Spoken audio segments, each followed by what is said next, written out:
ಮೈಸೂರು ನಗರಾಭಿವೃದ್ಧಿ ಪ್ರಾಧಿಕಾರದಲ್ಲಿ ಸಿಎಂ ಪತ್ನಿ ಪಡೆದಂತಹ 14 ನಿವೇಶನಗಳ ಬಗ್ಗೆ ಈಗಾಗಲೇ ಲೋಕಾಯುಕ್ತದಲ್ಲಿ ವರದಿ ಕೂಡ ಸಲ್ಲಿಕೆ ಆಗಿದೆ. ಈ ಒಂದು ವರದಿಯಲ್ಲಿ 4 ಆರೋಪಿಗಳೇನಿದ್ರು ಸಿಎಂ ಸಿದ್ದರಾಮಯ್ಯ, ಅವರ ಪತ್ನಿ ಪಾರ್ವತಿ, ಜೊತೆಗೆ ಮಲ್ಲಿಕಾರ್ಜುನ ಸ್ವಾಮಿ, ದೇವರಾಜು ಇವರ ವಿರುದ್ಧವಾಗಿ ಯಾವುದೇ ರೀತಿಯಾದ ಸಾಕ್ಷಿಗಳಿಲ್ಲ, ಅವರ ಪ್ರಭಾವವಿಲ್ಲ. ಸೊ ಹೀಗಾಗಿ ಈ ಒಂದು ಪ್ರಕರಣವನ್ನು ನಾವು ಪಿ ರಿಪೋರ್ಟ್ ಆಗ್ತೀವಿ ಅಂತೇಳಿ ಒಂದು ವರದಿಯನ್ನು ಸಲ್ಲಿಕೆ ಮಾಡಿದ್ದಾರೆ. ಈಗಾಗಲೇ ಈ ವರದಿ ಕೂಡ ದೂರುದಾರ ಸ್ನೇಹವೈ ಕೃಷ್ಣ ಅವರ ಕೈ ಸೇರಿದೆ. ಇದರಲ್ಲಿ ಯಾವೆಲ್ಲ ಲೋಪಗಳಿದೆ, ಜೊತೆಗೆ ಈ ವರದಿಯಲ್ಲಿರುವಂತಹ ಪ್ರಮುಖ ಅಂಶಗಳು ಎಲ್ಲದರ ಬಗ್ಗೆ ಮಾತಾಡೋದಕ್ಕೆ ಜೊತೆಗೆ ದೂರುದಾರ ಸ್ನೇಹವೈ ಕೃಷ್ಣ ಅವರ ಮಾತಾಡಿಸ್ತಾ ಹೋಗ್ತೀನಿ. ಸರ್, ಭಾಳ ಪ್ರಮುಖವಾಗಿ ವರದಿ ಸಿಕ್ಕಿದೆ ಸರ್. ಈಗ ಏನೆಲ್ಲ ಫೈಲ್ ಮಾಡಿದ್ದಾರೆ ಸರ್? ಅವರ ಪ್ರಭಾವ ಇಲ್ಲ ಅಂತ ಪಿ ರಿಪೋರ್ಟ್ ಹಾಕ್ಬೋದು ಅಂತ ಹೇಳಿದ್ದಾರೆ. ನೀವೇನು ಹೇಳ್ತೀರಾ ಸರ್ ಇದ್ರ ಬಗ್ಗೆ?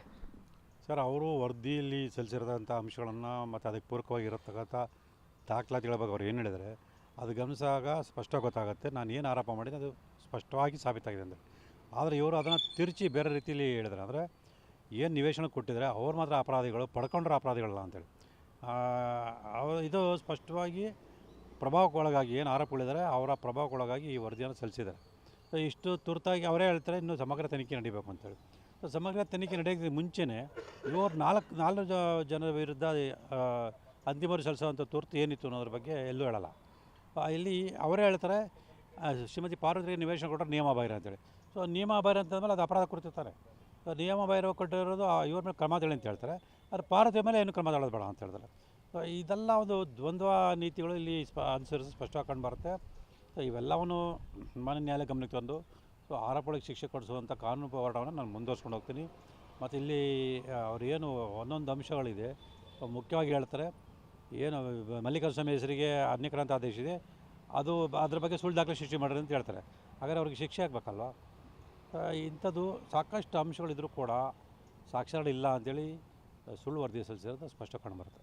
ನೀವು ಸಂಪೂರ್ಣ ವರದಿ ಓದಿದ್ದೀರಾ ಸರ್? ಸರ್, ಸಂಪೂರ್ಣ ಓದಿಲ್ಲ. ನಾನು ಒಂದು ಅರ್ಧ ಭಾಗ ಓದಿದ್ದೀನಿ. ಅರ್ಧ ಭಾಗದಲ್ಲಿ ಸಾಕಷ್ಟು ಅಂಶಗಳು ಕಂಡು ಬಂದಿದೆ. ಅದನ್ನು ನೋಡಿದಾಗ ಈ ಸಿದ್ದರಾಮಯ್ಯ ಪಾತ್ರ ಇರೋದು ಕೂಡ ಕಂಡು ಬಂದಿದೆ. ಅಂದರೆ ಏನು ಮಲ್ಲಿಕಾರ್ಜುನ ಸ್ವಾಮಿಯವರು 1996 ಇಸ್ವಿಲಿ ಅನ್ಯಕ್ರಾಂತಿಯಿಂದ ಭೂಸ್ವಾಮಿ ಕೈ ಬಿಡಿದಲ್ಲಿ ಮನವಿ ಪತ್ರ ಸಲ್ಲಿಸಿದ್ದಾರೆ. ಆ ಮನವಿ ಪತ್ರ ಒಂದು ಮೂಲೆಯಲ್ಲಿ DC ಅಂತೇಳಿ ಬರೆದಿದ್ದಾರೆ ಅನ್ನೋದು ಕಂಡು ಬಂದಿದೆ. ಸೊ DC ಅಂದರೆ ಡೆಪ್ಟಿ ಚೀಫ್ ಮಿನಿಸ್ಟರ್ ಅಂತೇಳಿ ಗೊತ್ತಾಗುತ್ತೆ. ಆ ಸಂದರ್ಭದಲ್ಲಿ ಡೆಪ್ಟಿ CM ಆಗಿದ್ದವರು, ಅಂದರೆ ಉಪಮುಖ್ಯಮಂತ್ರಿ ಆಗಿದ್ದವರು ಸಿದ್ದರಾಮಯ್ಯವರು. ಅಂದರೆ ಅವರ ಒಂದು ಅರ್ಜಿ, ಅಂದರೆ ಅವರ ಕಡೆಯವರ ಒಂದು ಅರ್ಜಿ ಅನ್ನೋ ಒಂದು ಪ್ರಭಾವಕ್ಕೋಸ್ಕರ DCM ಬರೋದು ಸ್ಪಷ್ಟ ಕಂಡು ಬರುತ್ತೆ. ಯಾರು ಕೊಟ್ಟರು ಸರ್ ಲೆಟರ್ ಅಂತದ್ದು? ದೇವರಾಜ್ ಅವರು, ಏನು ಭೂ ಮಾಲೀಕ ಅಂತ ಹೇಳ್ತಾರೆ, ಆ ದೇವರಾಜವರು ಕೊಟ್ಟರಂಥದ್ದು. ಅಂದರೆ 4ನೇ ಆರೋಪಿ. ಸೊ ಅಲ್ಲಿಂದನೇ ಸಿದ್ದರಾಮಯ್ಯ ಪ್ರಭಾವ ಬೀರಿದೆ ಅನ್ನೋದು ಸ್ಪಷ್ಟವಾಗುತ್ತೆ. ನೋಡಿ, ಆ ಒಂದು ಪತ್ರದ ಆಧಾರದ ಮೇಲೆ ಯಾವುದೇ ಒಂದು ಸಣ್ಣ ತಕರಾರು ಇಲ್ಲದೆ ಪ್ರಾಧಿಕಾರದಿಂದ ಭೂಸ್ವಾಧೀನ ಕೈ ಬಿಡಿದ್ರೆ ಪತ್ರ ಬರೀತಾರೆ. ಮತ್ತು ಭೂಸ್ವಾಧೀನ ಕೈ ಬಿಡಿದ್ರೆ ಸರ್ಕಾರದ ಅಧಿಸೂಚನೆ ಆಗುತ್ತೆ. ಅದೇ ನಿವೇಶನವನ್ನು, ಅದೇ ಜಮೀನನ್ನು ಸಿದ್ದರಾಮಯ್ಯ ಬಾಮಾಯಿದ ಮಲ್ಲಿಕಾರ್ಜುನ ಸ್ವಾಮಿ ಖರೀದಿ ಮಾಡ್ತಾರೆ. ಅದಾದ ನಂತರ ಅಕ್ರಮವಾಗಿ ಅನ್ಯಕ್ರಾಂತ ಆದೇಶ ಮಾಡಿದೆ ಅಂತೇಳಿ ಸುಳ್ಳು ದಾಖಲೆ ಸೃಷ್ಟಿ ಮಾಡ್ತಾರೆ. ಅದಾದ ನಂತರ ಅದೇ ಜಮೀನು ಶ್ರೀಮತಿ ಪಾರ್ವತಿಯವ್ರಿಗೆ ಬರುತ್ತೆ. ಅದೇ ಜಮೀನು ಆಧರಿಸಿ ಅವರು 14 ನಿವೇಶನ ಪಡಿತಾರೆ. ಇವೆಲ್ಲ ಒಂದಕ್ಕೊಂದು ಪೂರಕವಾಗಿರೋ ಸಾಕ್ಷ್ಯಗಳನ್ನ ಗಮನಿಸಿದಾಗ ಇಲ್ಲಿ ಸ್ಪಷ್ಟ ಗೊತ್ತಾಗುತ್ತೆ ನಾನೇನು ಆರೋಪ ಮಾಡಿದ್ರಿ ಅದು ನಿಜ ಅಂತೇಳಿ. ಅಂದರೆ DCM ಅಂತ ಸಿದ್ದರಾಮಯ್ಯವ್ರು ಬರೆದಿರೋದ ಅಥವಾ ಅವರ ಇರುವಂತಹ ಪೋಸ್ಟೆಲ್ಲ ಬಳಸ್ಕೊಂಡು ಇವ್ರು ಬರೆದಿರೋದ ಸರ್ ಅಂತ? ಸರ್, ಅದು ಯಾರು ಬರೆದಿರೋಂತೇಳಿ ಸ್ಪಷ್ಟವಾಗಿ ಗೊತ್ತಾಗಲ್ಲ ಇನ್ನೂ. ಅದು ಪೂರ್ತಿ ಅಂತಿಮ ವರದಿಯಲ್ಲಿ ಏನು ಉಲ್ಲೇಖ ಆಗಿದೆ ಸರ್ ಅಂತ?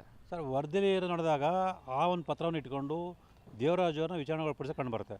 ಅಂದರೆ ಈ ಬರವಣಿಗೆ ಯಾರ್ದು ಅಂತ ಕೇಳಿ ಅದು ನನಗೆ ಗೊತ್ತಿಲ್ಲ ಅಂತ ಹೇಳ್ತಾರೆ. ಆಗ ನೀವು ಸೈನ್ ಮಾಡಿರೋಂಥ ಡಿಗೂ ಮತ್ತು ಈ ಡಿಗೂ ಸಾಮ್ಯತೆ ಇದೆ ಅಂತ ಹೇಳಿದಾಗ ಇಲ್ಲ, ಅದು ಹೋಲಿಕೆ ಇಲ್ಲ, ಬೇರೆ ಬೇರೆ ಇದೆ ಅಂತೇಳಿ ಹೇಳೋರಂತ ಕಂಡು ಬರ್ತದೆ. ಆದರೆ ಹಾಗಾಗಿ DCM ಅಂತ ಬರೆದಿದ್ದಾರೆ ಅಂತಂದಮೇಲೆ ಯಾರ್ದಾರು ಬರೆದಿರಲಿ, ಸೊ ಅಲ್ಲಿ ಪ್ರಭಾವ ಬೇರೆ ಅನ್ನೋದು ಸ್ಪಷ್ಟ ಗೊತ್ತಾಗುತ್ತೆ. DCM ಅಂತ ಪತ್ರ ಕೊಡ್ತಿದ್ದಾಗೆ ಅಧಿಕಾರಿಗಳ ಕೆಲಸಗಳು ಮಾಡಿದ್ದಾರೆ ಅಂತ? ಹೌದೌದು. ಈಗ ಅದೇ ಬಡಾವಣೆ ಸಂಬಂಧಪಟ್ಟಂತೆ ಏನು ವಶಪಡಿಸ್ಕೊಂಡಿದ್ರು ಆ ಭೂಮಿಗಳನ್ನು ಕೈ ಬಿಡುವಂತೆ ಸಾಕಷ್ಟು ಜನ ಮನವಿ ಪತ್ರ ಸಲ್ಲಿಸಿದ್ದಾರೆ. ಅದು ಯಾವುದೋ ಮನವಿ ಪತ್ರಗಳಿಗೆ ನೀವು ಸ್ಪಂದಿಸ್ತೇವೆ. ಕೇವಲ ಈ ಒಂದು ದೇವರಾಜವರ ಪತ್ರವನ್ನು ತುರ್ತಾಗಿ ಪರಿಗಣಿಸ್ತಾರ, ಸೊ ಎಲ್ಲ ನಿಯಮಗಳನ್ನ ಉಲ್ಲಂಘನೆ ಮಾಡಿ ಕೈ ಬಿಡೋದಕ್ಕೆ ಪತ್ರ ಬರೀತಾರೆ ಅಂತಂದರೆ ಅಲ್ಲಿ ಪ್ರಭಾವ ಬರೋದು ಸ್ಪಷ್ಟ. ಅದು ಅಂದರೆ ಆ ಪತ್ರ ಎಲ್ಲಿ ನಿಮ್ಗೆ ಸಿಕ್ಕಿದೆ ಸರ್, ಹೇಗೆ ಸರ್ ಅಂತ? ಆ ಅನ್ಯಕ್ರಾಂತ ಮಾಡಿಸೋ ಸಂದರ್ಭದಲ್ಲಿ DCM ಅಂತ ಬರೆದಿರೋ ಅಂತ ಹೇಳ್ತಾ ಇದ್ರಲ್ಲ, ಆ ಪತ್ರ ಸಿಕ್ಕಿದೆ ಎಲ್ಲಿ, ಯಾವಾಗ ಕೊಟ್ಟಿರೋದು ಅಂತ ಸರ್? ಸರ್, ತನಿಖಾಧಿಕಾರಿ ಅದು ಉಲ್ಲೇಖ ಮಾಡಿದ್ರೆ ಅದು ದಾಖಲಾತಿ ಇನ್ನೂ ಕೊಟ್ಟಿಲ್ಲ. ದಾಖಲಾತಿಗಳು ಕೊಟ್ಟ ನಂತರ ಗೊತ್ತಾಗುತ್ತೆ. ಸೊ ಅಲ್ಲಿ ವರದಿಯನ್ನು ಗಮನಿಸಿದಾಗ ಏನು ವಿಧಾನಸೌಧದಲ್ಲಿ ವಶಪಡಿಸ್ಕೊಂಡಿದ್ರೆ ಆ ಒಂದು ಕಡತದಲ್ಲಿ ಆ ಪತ್ರ ಸಿಕ್ಕಿದೆ ಅನ್ನೋದು ತಿಳಿದು ಬಂದಿದೆ. ಸಿದ್ದರಾಮಯ್ಯ ಇವತ್ತಿನವರೆಗೂ ಹೇಳುವಂಥದ್ದು ನಾನು ಒಂದೇ ಒಂದು ಪತ್ರ ಕೊಟ್ಟಿಲ್ಲ, ಒಬ್ರಿಗೂ ಒಂದು ಫೋನ್ ಕಾಲ್ ಮಾಡಿಲ್ಲ ಅಂತೇಳಿ ಇವತ್ತು ಕೂಡ ಘಂಟಾಘೋಷವಾಗಿ ಹೇಳ್ತಾರೆ ಸರ್. ಸರ್, ಅಪರಾಧ ಕೃತ್ಯವನ್ನು ಬರವಣಿಗೆ ಮೂಲಕ ಅಲ್ಲಿ ಪತ್ರದ ಮೂಲಕ ಮಾಡಬೇಕು ಅಂತಿಲ್ಲ ಸರ್. ಯಾರು ಕೂಡ ಪತ್ರ ಬರೆದಿಟ್ಟು ಅಪರಾಧ ಕೃತ್ಯ ಮಾಡಲ್ಲ. ಹಾಗಾಗಿ ಅಲ್ಲ ಅದನ್ನೇ ಹೇಳ್ತೀನಿ ಸರ್.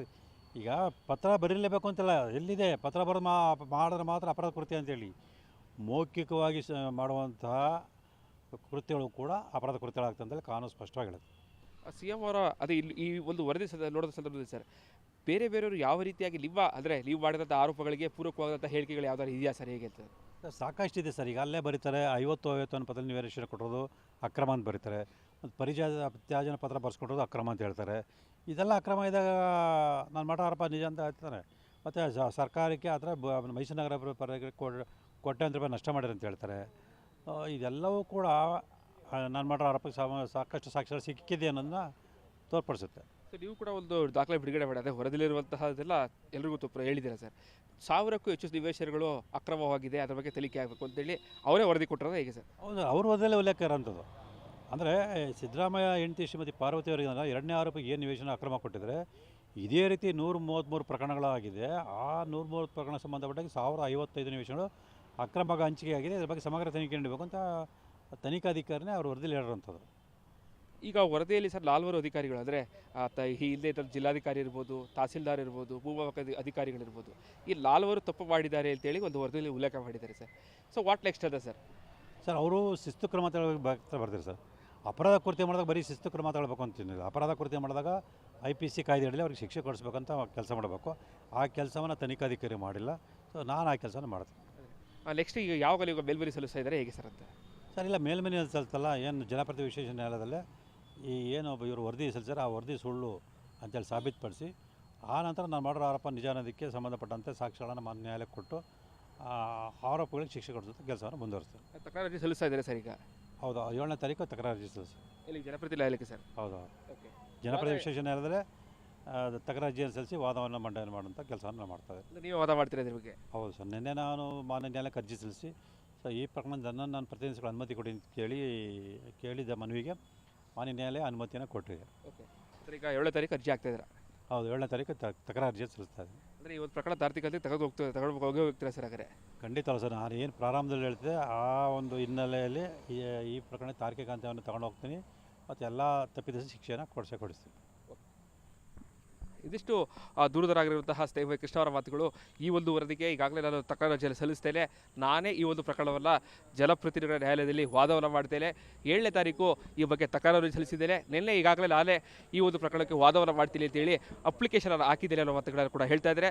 ಕೊನೆಗೆ ಈ ಒಂದು ಪ್ರಕರಣದಲ್ಲಿ ತಪ್ಪಿತಸ್ಥರಿಗೆ ನಾನು ಶಿಕ್ಷೆಯನ್ನು ಕೊಡಿಸ್ತೀನಿ ಅಂತೇಳಿ ಈಗಲೂ ಕೂಡ ಸಾಕಷ್ಟು ವಿಶ್ವಾಸವನ್ನು ವ್ಯಕ್ತಪಡಿಸ್ತಾ ಇರುವಂಥದ್ದು. ಕ್ಯಾಮ್ರಾ ಪರ್ಸನ್ ಸಚಿನ್ ಜೊತೆಗೆ ವಿನೋದ್ ಪಡೋರ್, ಕನ್ನಡ, ಮೈಸೂರು.